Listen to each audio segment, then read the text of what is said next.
2025 will be the final season of the current technical regulations, with huge changes coming for 2026. That isn't stopping the FIA from making regulation changes for next year though. Huge changes to help driver safety and stop anyone using McLaren's sneaky trick have been made, and there are some big updates for 2026 as well. But are the FIA actually listening to those in the sport? Or will the organization's president continue to ignore their pleas? Let's find out. 2026 is fast approaching, and that means brand new regulations for Formula One. New engines with renewable fuels and a greater electrical component will be paired with smaller cars with more movable aerodynamics. Opinions on the changes have been split, with many fans and some of the teams voicing serious concerns about the way the F1 is going. But whether they like it or not, the FIA are going full steam ahead with the changes. In the meantime though, there is still a season to get through. 2025 will be the last year of the current regulations, and as they've gone on, the competition has gotten incredibly close. This year has seen McLaren, Ferrari and Red Bull fight over championship glory, while Mercedes popped up a few times to pick up some race wins as well. That close competition should carry over really well into next season, because the teams will be turning their focus to 2026 and the new cars, rather than investing heavily in 2025's cars.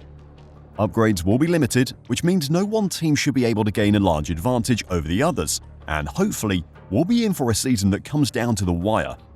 Despite 2025 being the last year of the current regulations, the FIA are still eager to make some rule changes. The first change is the introduction of the new heat hazard regulations to try and help drivers when driving in some of F1's most challenging conditions. The new rules say that once the FIA's official weather radars predict temperatures over 30.5 degrees centigrade, which is about 85.9 Fahrenheit, or when called by the race director prior to an event, a heat hazard will be declared. This will require the teams to equip the drivers with their cooling systems, and the minimum weight will be raised by 5 kilograms as a result for the full weekend. Raising the minimum weight means that teams aren't encouraged to skimp on the weight of the cooling system, ensuring that the system is working to protect the driver's health. This change is a response to an investigation which began after the 2023 Qatar Grand Prix. Max Verstappen won that race at the Losail circuit, but when it came to a close, many drivers had been suffering in temperatures of up to 50 degrees centigrade or 122 degrees Fahrenheit in their cockpits. Alpine's Esteban Ocon revealed he'd vomited inside his helmet because of the extreme temperature. Aston Martin's Lance Stroll said he had been in danger of losing consciousness, while Williams' Alex Albon had to attend the medical center owing to heat exhaustion. Logan Sargent, his teammate, was forced to retire while suffering from dehydration, having been ill with the flu earlier in the week. Both Stroll and Albon had to be helped from their cars by team members after the race. While heat exhaustion is a concern, the greater worry was a driver losing control of their car due to falling unconscious or mental fatigue from the heat. The Mercedes driver George Russell, who's a director of the Grand Prix Drivers Association, explained after the race and was explicit in stating that drivers' lives should not be put at risk. It was beyond the limit of what is acceptable, he said. Over 50% of the grid said they were feeling sick, couldn't drive and were close to passing out. You don't want to be passing out at the wheel when you're driving at 200 miles an hour, and that is how I felt at times. If the driver's overheating was raising the risk of a serious crash, then something had to be done to stop that.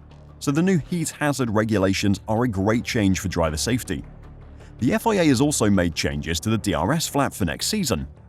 At the Azerbaijan Grand Prix earlier this year, the gap between the two wing elements on the rear wing of the two MCL38 cars would grow when at high speed. McLaren had been very inventive and had managed to incorporate some flex into their DRS flap, which caused it to flex open at the edges on the straights, which meant they got a big advantage over the rest of the teams. This was most obvious when Charles Leclerc was trying to chase Oscar Piastri for the win, but couldn't manage to pass him on the long start-finish straight in Baku, despite the aid of DRS. Oscar just had too much straight-line speed thanks to his DRS flap flexing. The changes to the rule will completely shut down any flexing in the DRS flap. The minimum gap between the rear wing elements has shrunk from 10 to 15 mm to 9.4 to 13 mm, and with DRS open, the upper boundary remains at 85 mm. The FIA have also tightened up the rules on the DRS modes, stating that there must only be 2 positions and that ending the use of DRS must return the wing exactly as defined to the initial mode. That second section is the important bit. If the DRS flap is ever flexing, then it wouldn't be in the initial mode, which would mean it breaks the technical regulations and would likely result in a disqualification for the offending car.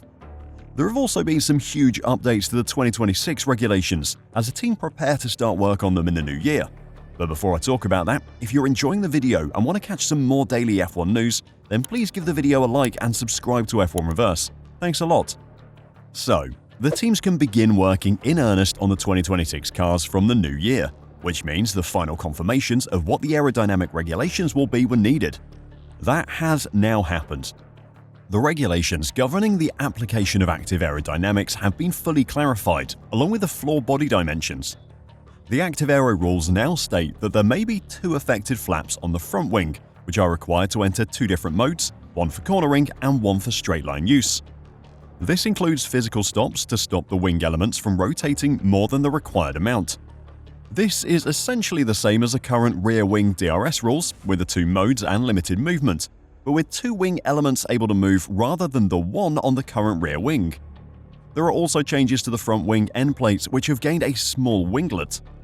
You could bet good money that at least one of those small winglets is going to get broken at every single race in 2026. The rear wing regulations have also changed. They previously mandated that teams must use 3 elements to form the rear wing. This has now been amended to up to 3, giving the teams the option to run 2 or 3 elements. No doubt the teams will eventually find which is the optimal number of elements to run, and we'll see the whole grid using 2 or 3, but it will be interesting to see the different decisions for the first few years. This has also changed the active aerodynamics regulations to fit both 2 and 3 wing elements, where all except the bottom main plane element can be rotated. In addition, the scope of the floor has been opened. A floor sidewall has been detailed, along with a winglet and fence bodywork, to overall increase the downforce generated by the new design. The bodywork around the wheels has also been modified, with deflectors and a debris guard added to the regulations, with revised wheel drum regulations to match the new additions. With the teams now having the full regulations, they'll be very eager to get started properly in the new year. However, there was one big rule change that people were desperate to see, which the FIA president has shut down. Over recent months, the calls for full-time, paid race stewards in Formula 1 has grown. At the moment, they're all unpaid volunteers, and many feel that if the stewards were full-time paid employees, the quality of officiating in Formula 1 would drastically improve. The FIA president Mohammed Ben Sulayem has heard those requests, but has pushed back against them, saying F1 shouldn't expect the FIA to start paying their volunteers. It's very nice talk, he said, but when they say professional and they want professional, they don't want to pay for it. That is so obvious. They talk and then they say, "Where are you putting the money? Why don't you do this?" But I don't say, "Oh, sorry, what about you?" The drivers are getting over $100 million. Do I ask where they spend it? No, it's up to them. It's their right. So please, it's not only me saying it is none of their business. We do whatever we do with our money. It's our business. It's also the same with them and their money. It's their business. Pressure has been growing on MBS in recent months, with fans, teams and drivers getting fed up with how he manages the FIA and how that impacts Formula 1. From his answer, it's clear that the pressure has gotten to him. There have been questions over what happens to the fines that drivers have to pay to the FIA recently, and MBS's answer to the question about paying stewards clearly shows he's frustrated by those questions. In no other sport would you expect the players to pay for the salaries of those officiating the sport. That is always handled by the organisation that makes the rules for the sport, which, in this case, is the FIA. But what do you think? Should the FIA start paying the people that officiate Formula 1? And what do you think about the rule changes? Let me know your thoughts in the comments down below, and if you want to support the channel, then make sure to check out f1reverse.com to get yourself some sweet F1 inspired merch. Until next time, drive safe and bye for now.